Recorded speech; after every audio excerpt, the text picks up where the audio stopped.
Are you a filmmaker or content creator with a vision that demands the best? Then look no further than IPGRentals.com, the ultimate destination for audio, video, lighting, drones, and support gear for your productions. At IPG Rentals, we believe in the power of collaboration. Our gear becomes an extension of your creativity, bringing your vision to life. And with our tagline, Our Gear, Your Vision, we're not just a rental service, we're your production partner. Why choose IPG Rentals, you may ask? Easy. We bring quality, reliability, and an extensive range of top-notch equipment. From industry-standard cameras and audio equipment to state-of-the-art lighting and drones, our gear is meticulously maintained to ensure you get the best results every time. So what are you waiting for? Visit www.ipgrentals.com. Our gear, your vision.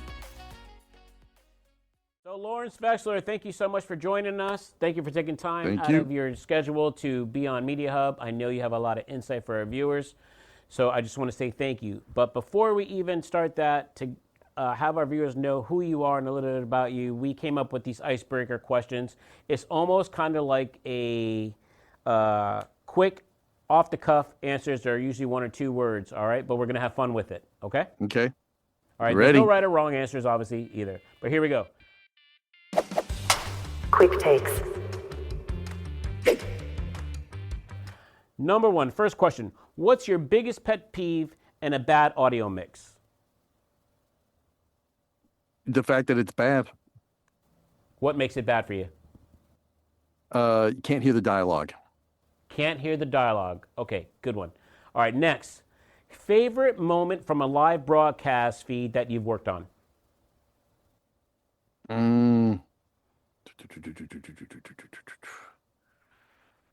When a producer or director says, great sound. Great sound. Do you have, I've just what, I've known you over 20, 25 years easy. Yeah. But between those, in that time, do you have a favorite one that you've worked on, live broadcast feed that you've worked on? Is there one that really sticks out to you? Like, this is one I really love. Going back, there was a few shows, early 2000s. I don't know if you remember Beat the Clock. Oh yeah, that was definitely. a challenge. That was a challenging show that was fun. There was Live at the Hard Rock for MTV. We did 3 seasons of that, so it was a lot of bands in the early 2000s that were at the time up and coming that are now very well established and great bands. You know, Train, Maroon 5, Joss Stone, Evanescence. Yeah, all of that. Loved doing that show. To this day, that's probably one of my favorite, and I've done a lot of music. That's probably one of my favorite, my favorite shows I've ever worked on as far as music, by far. We had a lot of fun doing it. That was a great gig. All right, here's the next one. What's your secret weapon in post that saves you every time? Secret weapon in post that saves me every time. I would have to say it's a little trick that I use in making the dialogue pop above the music and the effects without pushing the fader up, and it's just a little EQ trick. Basically, what I do you want me to explain it? Yeah, I don't know if you want to give your secrets out, but I would love if you explained what it was. Yeah, for sure. Okay, so basically the human voice, depending on averages between about 800 hertz and let's say 4 kilohertz. Some voices will go higher, some voices will go lower. So what I do is a gentle curve from that 800 to about 4K up only maybe 3 dB. But what I'll do with the music, instead of dipping the music down, I'll take the same frequency range and dip that down 3 dB. Now I've created a hole that's now 6 dB difference without drastically changing the sonic effect of the music. That's just one of the tricks. I have a couple of others, but that one, that's kind of my go-to when it's like, if the music's a little too guitar hi-hat heavy, and it gets in the way of the dialogue, I'll just a little bit of EQ, and just that little bit does the trick. Dude, that is a huge golden nugget you just shared with everybody. That was awesome. I mean, it sounds good to me. I'm not an audio guy, but yeah, for sure. It sounds great. I love it. All right. Do you listen to podcasts, or are you burnt out with audio? I do not listen to podcasts. I listen to a lot of audiobooks. I'm never burnt out with audio. Okay, all right, good. What's harder, hitting a cue live or fixing a bad recording in post? Fixing a bad recording in post. It just depends on Okay. how bad the recording was. What would you say is one of the worst audio recordings you received that you had to fix? Off the top of my head, it was a commercial for a statewide utility. I'm not going to say which Yeah, one. don't make no The names. Yeah, yeah, the yeah. the ad agency came into me, and it was a dialogue between two characters in the commercial, and it was meant as a radio commercial. Yeah. They did not record it at my studio. They each recorded at their home studios. So the female character had a lot of, it was very thin and almost sounded like it had a hum or some type of a noise to it. And the male character went ahead and did his own editing and added his own reverb, and it was very deep. So I'm Right. supposed to make these two sounds sound like they're just talking back and forth in the same room. Also, nobody timed, and they were doing it in English and Spanish. Nobody timed it out. So, by the time I finished the editing and it sound, and it, I could get, them kind of balance and it sounds good. A 30-second commercial was running 36 seconds. So I'm Oh, having to turn around to the to the yeah. representative from the ad agency and go, okay, what are we going to cut? I can try and schmooze, not schmooze, but Right. just tweak a few things here and there, but we're going to have to cut something. Yeah, of And course. You got six Spanish, seconds over. right? And Spanish is also even longer than that because it's 20% longer than English. Man, So, I never even thought about that. About when you go into different languages, that does make it long. So, is there an average number just for so I know this as well? When you what? do an SAP, it's called an SAP channel, right? If you do, is that what do you call it? Yeah, well, if you're doing a broadcast, they'll do it in, an SAP channel. But Okay. but when I'm doing a radio commercial or TV commercial, and I've got, I'm supposed to do it in English and Spanish. Yeah. One, it's usually the Spanish people will come in. If you have somebody who is a Spanish speaker, they will know which words that, they don't necessarily do a direct translation from English to Spanish. They know, oh, I can use this word, which will shorten it up. So Oh, 30 seconds is 30 seconds. Generally speaking, the Spanish language is about 20% longer than English. yeah. So, a lot of the Spanish talent that I've worked with over the years have also been in broadcast, and they're also excellent Yeah. at kind of self-editing, so to speak, or having a Wow. script in front of them going, okay, I can change it and say it this way. They'll speed up Hmm. their pace a little bit.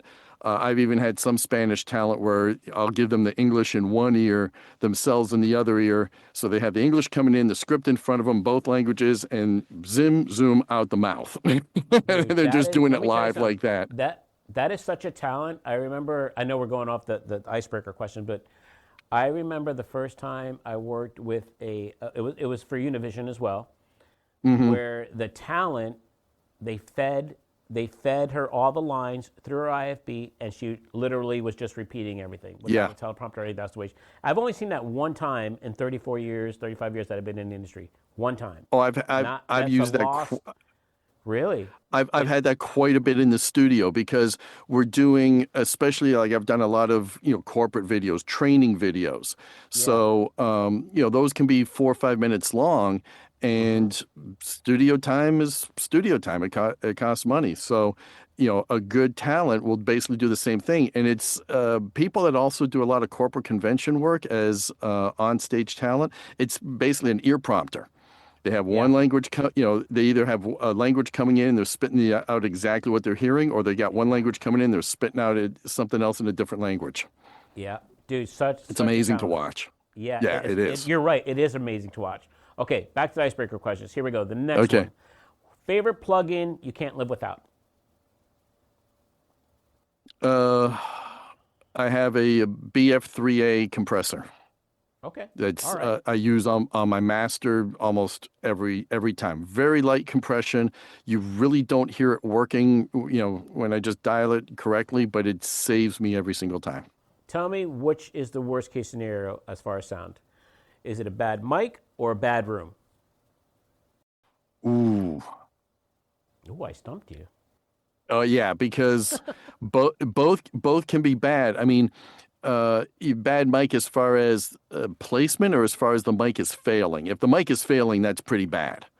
Okay. Um, Generally speaking, if you have a wide shot of a room and you see that it's a hard surface room like a kitchen, Yep. and if it sounds like a kitchen, it's acceptable. You know, it's the psychoacoustics of what you Yeah. see is what you hear. So that I think is a little bit more acceptable than the crackling noise if a mic is starting to fail. Okay. All right. Okay. So now that we got the icebreaker questions out of the way, I want to start getting into these questions that I sent to you. But everybody knows, I want everybody to know that you don't only do post, but you do live broadcast, and that's where I met you. And we've Hmm. worked on many, many different types of broadcast Yep. events throughout the years, right? So I know what your day, I actually don't know. I just know you guys are always, there's always a lot of audio guys moving around doing stuff, right? A lot of times you're the A1, so you're in the truck, but I want you to go over Right. just a typical day of what it looks like for a major televised event. How does your day start? And just if you could just run through it real quick on what it takes to even to get from your pre-pro all the way to live. Okay. Um, Honestly, my day starts, I would like my day to start 2 or 3 days before the actual event, before I actually show up. I want my tech book, production book. I want all of the information that I can get my hands on. How many talent we have, what are their names, what are their locations going to be within the venue. And I basically translate all of that into my paperwork that I print out and then hand to my A2s. My A2s have to be my eyes, ears, and brain outside of the TV truck because I literally just can't leave. If I'm outside of the TV truck trying to fix a problem, it's a big problem. Yeah. So I need them to do all of that. So that, I start off. So hopefully, if everything's working well, we show up, the truck's powered, it's cooled down, we can start work right away. Hand the paperwork to the guys, say, let's go over it. Got any questions, any concerns? Is there anything I can do to make it easier? And we go over that. Then I let them loose. I go into the truck. It depends if it's a truck that I've been on before. Do I have a previous show saved that I can kind of use that as my start? Or am I just give me two defaults in the communication system and the console and I build from there? And, if it's a truck I haven't been on, I've got to learn it very quickly. So I have to look at the patch bay, have to look at the inputs and outputs of the console on the software, figure out, what I can do and, what are my capabilities, and then build everything quickly. So with the audio console, it's basically I'm taking in all of the microphones for dialogue, effects. I'm taking in music sources. I'm taking in EVS, video playback, and then doing a mix, doing multiple mixes because I have to put it in everybody's ear. They may want Yeah. different mixes. The play-by-play guy may want a different mix than the analyst. So just I've got it kind of down to a science that works for me. Yeah. Each A1 is a little bit differently. Then I also have to build the communication system so that the director, the producer, they can talk to their talent, they can talk to the camera people, they can talk to everybody inside the truck and outside the truck and do it in a way that's comfortable for them. That's all. Let me ask you this. Your team, when you're the A1, how often do you get to pick who your A2s are? Rarely. Rarely. Is that good or bad? Um, I would say it's bad. It depends on the size of the show and the show that I'm doing. If I'm doing like a one-off type of entertainment show, I will usually get to choose. The crewer may call me and say, "Hey, here's the A2s that are available. Who would you like?" Which is phenomenal. Yeah. If it's doing like your standard sports, sports events, NBA, NHL, the crews are pretty much standard, and so it's the guys have been doing it a while, so it's good from the standpoint that they're doing it a while, but I do not get to choose them. So some guys are a little bit more knowledgeable than others, a little bit more experienced than others. That situation I don't get to choose, but more of the bigger entertainment shows, like a like a Beat the Clock or some of those others, I would get to choose, who my A2s are. And there's a good group of A2s in the Central Florida area. I'm going to say Orlando and include Orlando, Tampa, that Yeah. I can easily pull from. Explain about some of the stress that may come in, especially if you have a bad truck, things like that. What are some of the things that you could run into? Yeah, bad truck. And I don't want to, throw trucks under the bus, Absolutely but not. Yeah. trucks, literally, they are driven hard. You're taking 12 to $15 million worth of electronic equipment, putting it on wheels, and driving it through a hurricane. Because what are hurricane force winds? 70 miles an Right. hour plus, Right. Right. day in and day out. It's bouncing down the road. It's going to break. Yeah. At some point in time, every piece of equipment on there is going to break. Some may take them years to break, but um, so the biggest issue from that standpoint is making sure and hopefully you've got good truck engineers that know the truck and Yeah. that can that can get it fixed, or there's either the fix or there's the workaround. Mm-hmm. So, equipment failure is, or equipment not working properly is a big issue to get through. If I have enough time, that, oh, this isn't working, we can go, great. It's the shortage of time. And quite often the production people, crewers are kind of in the middle of this. Time is money. When you're hiring a 20 to 30 person crew and a truck, it costs money. So they don't want any overtime. Right. So it's like, we're going to give you X amount of time from your call time to when we go on live to make it work. Right. So you got to make it work. It's, Mm-hmm. that's just the And way it and is. what's the role of an A1 on a live TV truck? Everything you hear on air is my responsibility. All the communication that you don't hear on air is my responsibility. So I have to make sure, because if you're a camera operator on quite a few of these broadcasts. If Yeah. you can't hear your director, they're calling on me. Fix this. Camera Absolutely. 5 can't hear can't hear Yeah. the director. You Uh know, huh. so Or it's sometimes I'm like, hey, I'm hearing the other truck. I'm not even tied into the right. right truck. Or yeah, Right, exactly. exactly. So it's one of those, I have to be familiar with the communication system. I have to Mm-hmm. be familiar with the signal flow to be able to take everything in and then turn around and kick it back out the way with the specifications that they're giving me. I don't make any hardcore decisions on a broadcast unless I'm asked.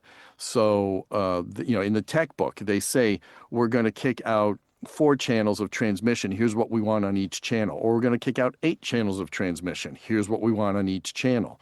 So it's up to me to make it work. Yeah. Um, so I really have to, like I said, walk into a truck, and if it's one that I haven't looked at before, I have to learn very quickly. How often does it change what's needed from show to show? Is it very often, like what they expect, or does it depend on the Uh, size of the show? It depends on the size of the show, and it also really kind of depends. Sports is kind of unique unto itself, and it'll change from sport to sport. Okay. So, I mean, with sports, you turn on a basketball game, a hockey game, baseball game, whether it's college or pro. What are the standards? You usually have 2 or 3 people up in the commentator's booth. Sometimes they'll turn around and be on camera. You'll usually have a reporter somewhere down, in the field area. They'll usually have a wireless microphone, a wireless IFB. You put in a hardwire backup. There's standards that, from one sport to the other, it's pretty much the same. Um, you'll change up the effects microphones depending from basketball to hockey. Things are different, but it kind of becomes a little bit of a formula. The difference is, especially like I don't do a lot of the home shows. I mainly do the visitor feeds. So the Right. difference is going to be the producer and the director, the way they want their show to look. They are trying to tell a story to their audience, and their audience Right. is usually going to be the home market. So they may have a particular style that I have to learn to adapt to very quickly. Producer may say, hit the music, if we're going out to break, hit the music. I'll start counting at 7, hit it at 5. Or if I want, they'll call for specific pieces of music. Oh, this is really dramatic. Everything that we do, whether it's post-production, broadcast, we're telling a story. We're hired to help a producer, director tell the story, whether it's in a film, a TV commercial, a cartoon, a sports broadcast. So I have to take, my direction from them. And when I have a different producer, director, 2, 3 times a week, Yeah. I really have to learn to put my own feelings and thoughts aside, give them what they want. Yeah. Yeah. And audio, I mean, audio changes everything. The mood of everything is kind of like lighting. It tells the whole story just by the type of music that's there. It could change everything. Oh, Okay, yeah. so coming from post hmm and doing live mixing as well, how is mixing for post production different from mixing live? You get to do things 2, 3, 4 times over if you're not happy with it, or if they're not happy with it. Right. Um, you know, Again, doing live has helped me be better in post from a speed standpoint. Not that I'm rushing through anything, but a budget's a budget. Yeah. And when a client comes into the studio and they're saying, "Well, I'm doing this 30-second commercial, but it's going to be music heavy and sound effects heavy, but I've only got X amount of dollars," so it's like, okay, here's the amount of time I have to work on it.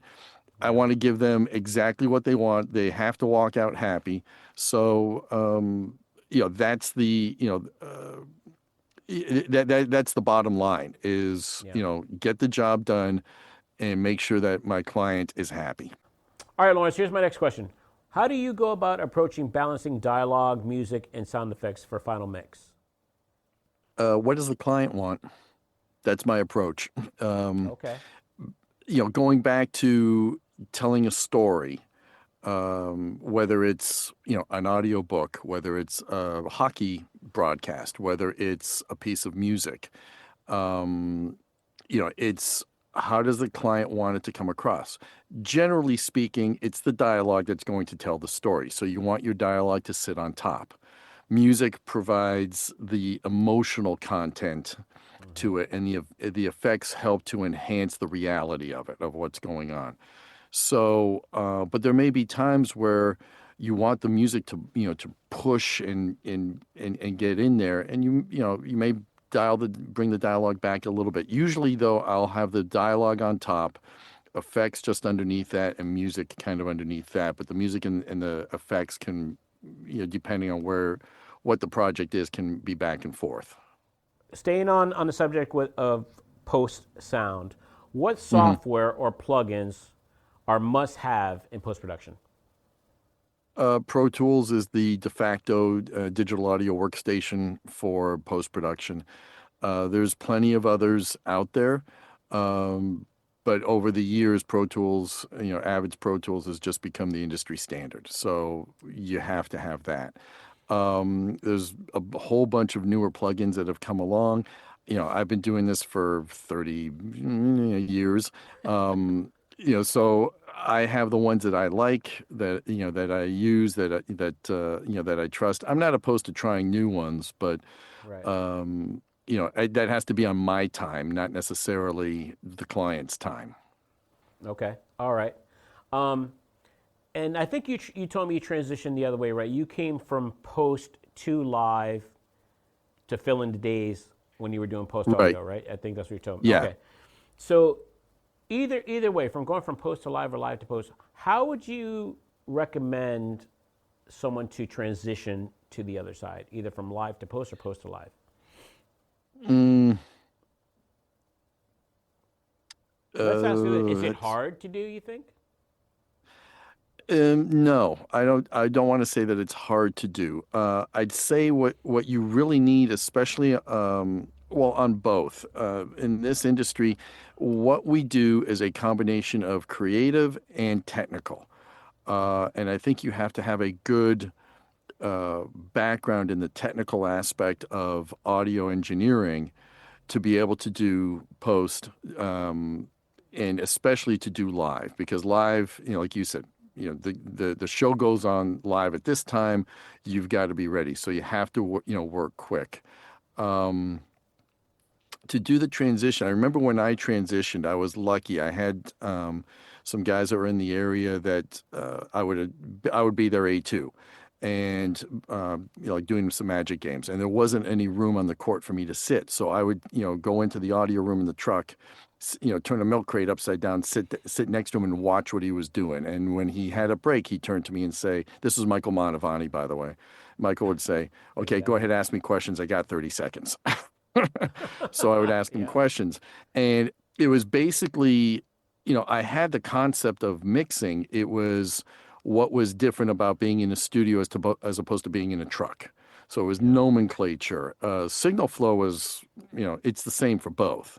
But it's just the different atmospheres of going from a studio to a TV truck.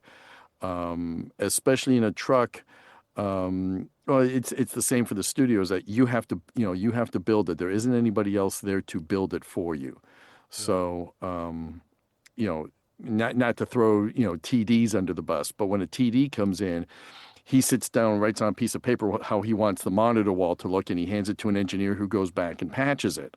That doesn't happen in audio. In audio, I'm on my own. The truck engineers, if I have an issue, are there for me, but they're not going to come back and do any of my own patching. That's totally up to me. Okay. All right. I wanted to talk to you now about, we talked a little bit on the phone about this, but our industry is changing.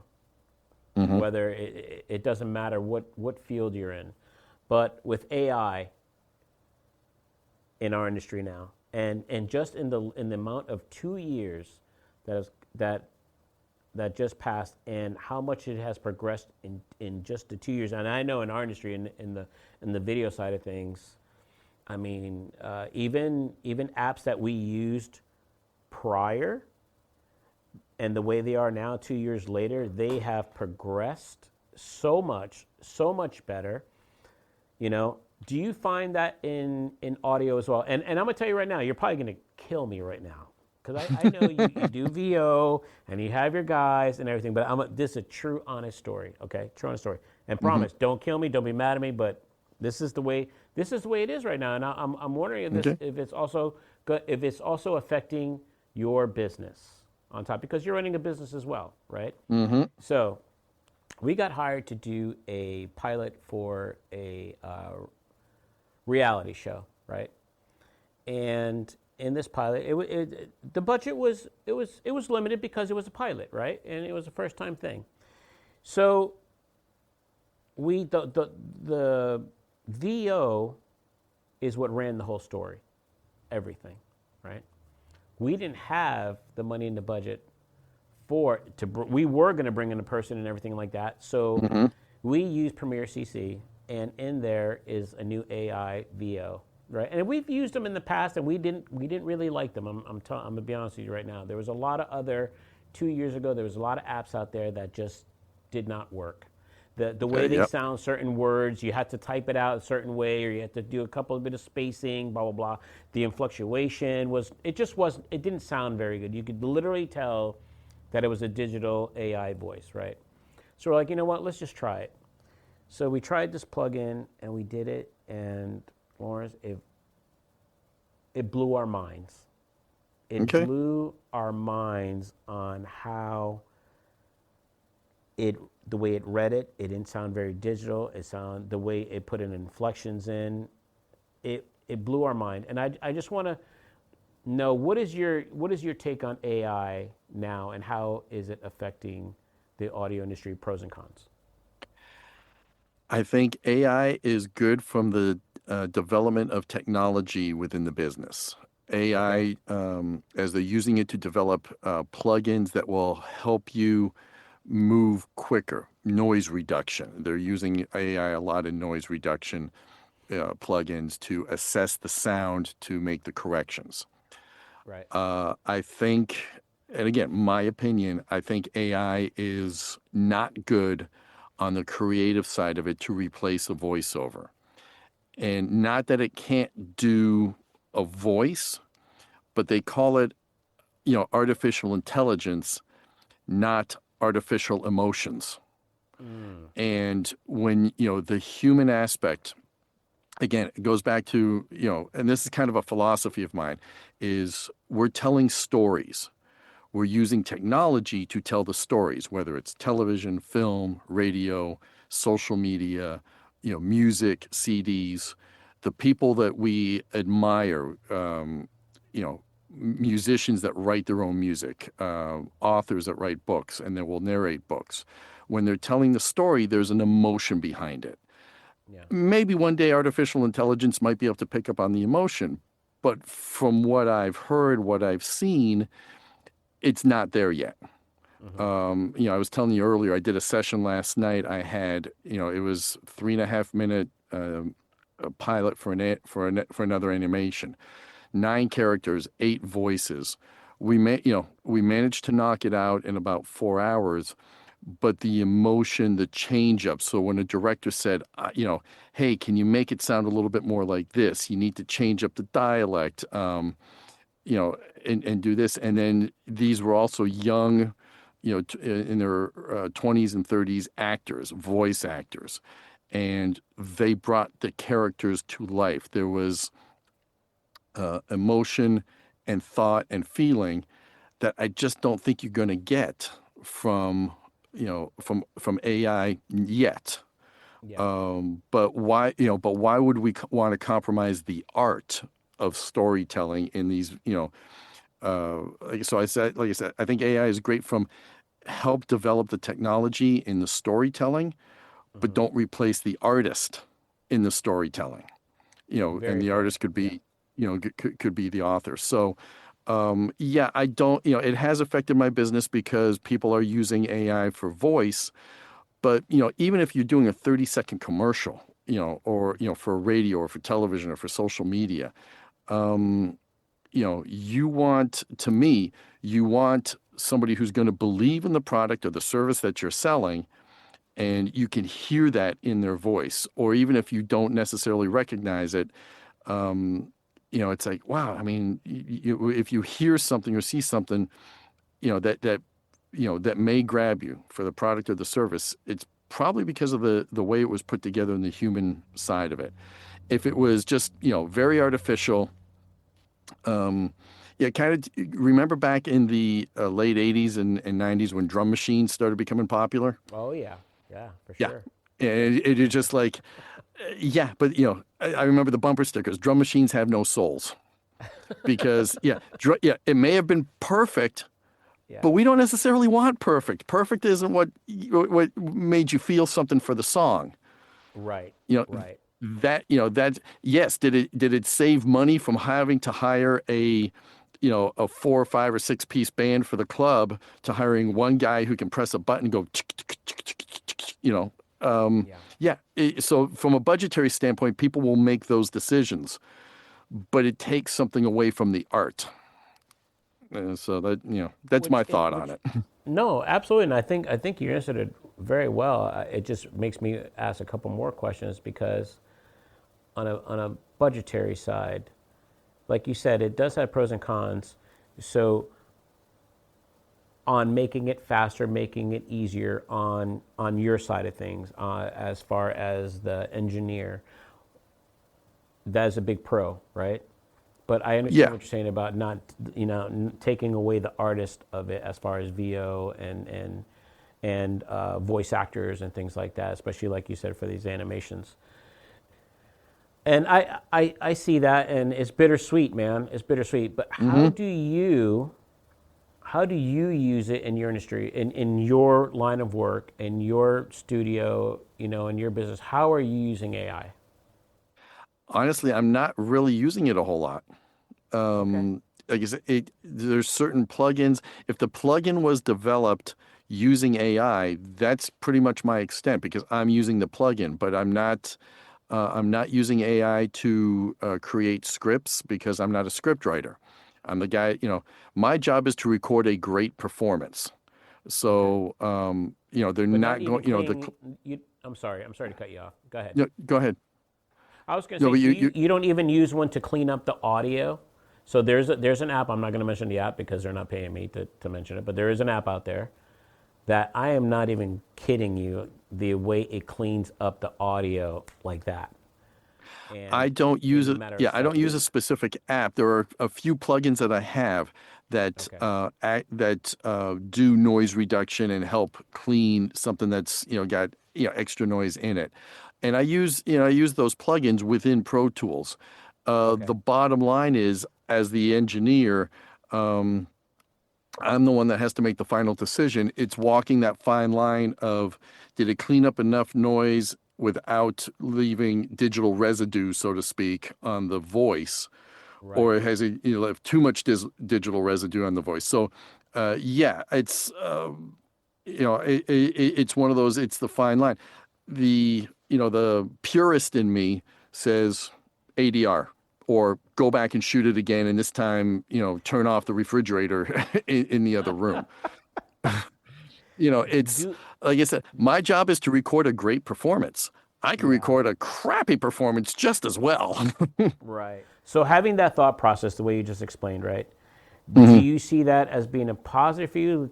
Because for me, even everybody in the office, I'm like, I embrace AI, especially if it helps us get to where we need to quicker. Because like you said, it's all about the money. It's all about staying within the budget. Yeah, right. Still keep the Mhm. creative, but at the same time, I think that we either have to embrace it or we're going to be left behind. What do you think about that? What's your thoughts on that? I, I agree with you, Okay. but at the same time, um, and this also kind of comes from the years doing broadcast, bringing it back into post. Get it right the first time. Hmm. So, and part of that get it right the first time is, if you're allowed to do it within your time frame, within the budget, choose the right microphone that you're going to use. Look at the where you're recording, how you're recording it, plan ahead. Um, you know, AI as a tool. Like I said, not talking about the AI replacing the artist, but AI from the technology standpoint within audio, from what I've seen so far, it's mainly being used to correct bad recordings. Hmm. Yes. So if you don't have a bad recording, you don't necessarily need it. Now, if it can help you to get a better recording, absolutely. I'm not opposed to anything. But Okay. for what I do in the studio, there really aren't any. It's pretty simple, and this is the thing at the one of the philosophies I've developed at the from audio, at the beginning of the signal, it's analog. From my Right. mouth to a microphone, that's analog. At the Hmm. end of a signal, it's analog. From a speaker, whether it's a big speaker or headphones or an earbud, to your eardrum, that's analog. Hmm. So there's no getting away from that. Okay. So it's All right. what you do to it in between that, you can mess it up pretty bad or you can capture it really well. So my attitude is capture it really well the first time so that you don't have to spend extra time, extra money in having to try and correct it. Right. Okay. All right. So now, I mean, with all your background and your history in both sides of the field, right? What advice would you give to someone who wants to build a long-term career in audio? Learn both the technical aspect of it and the artistry aspect of it, the creative aspect of it. Learning the technical will help you be better on the creative. Like I said, even just the simple things. Understand when you walk into a room, listen to the room without any equipment. What does it sound like? What might, can you do anything to correct if it's a bad sounding room acoustically? Is there anything you can do to correct it? Um, this is another aspect, from an AI. One of one of the philosophies I learned a long time ago is fix acoustic problems acoustically, electronic problems electronically. Don't try to fix acoustic problems electronically. It doesn't work. It's called physics. Okay. Understand the science behind what you're doing from an artistic standpoint. Um, Years ago, the Recording Academy, the group that does the Grammys. Yeah. Their early name was the National Academy of Recording Arts and Sciences. I think there's the same thing from the television side. Yes. The television arts and sciences. It's a combination. So if you Right. want to get ahead, further in your career with a better understanding and faster, learn both. Don't Okay. just say, "Oh, I want to be, a great, director," and not understand how light, works from a physics standpoint, so that when you put up a lens with glass, you know and so you understand how the light is affecting through the lens. It's the Correct. same thing with audio. It's like choosing the right microphone. How is the sound in the room? How are you going to capture it? How are you going to change it? Yeah, there is a science behind it, and I think it's better for younger people coming up, learn the science as well as the art of it. Oh, very good. Uh, got another question that since you brought that up. Your go-to mics I'm going to give you a scenario. You tell me your go-to mic. All right? Okay. Go-to mic. Here we go. Sound effects in sports. Sound effects in sports. Yep. What mic would you use? Two mics. Off the top of my head, real quick, PCC 160, which is what Okay. we use a lot in hockey around it's a PZM style, but the technology's changed a little bit of it. But that's, just about every hockey arena, puts it around the ice on the glass. Okay. And then 416, Sennheiser 416 shotgun, industry Okay. standard. All right. What mic was your go-to mic for VOs? Oh, I don't have one. Because Really? a lot, let me say, I own about 100 microphones.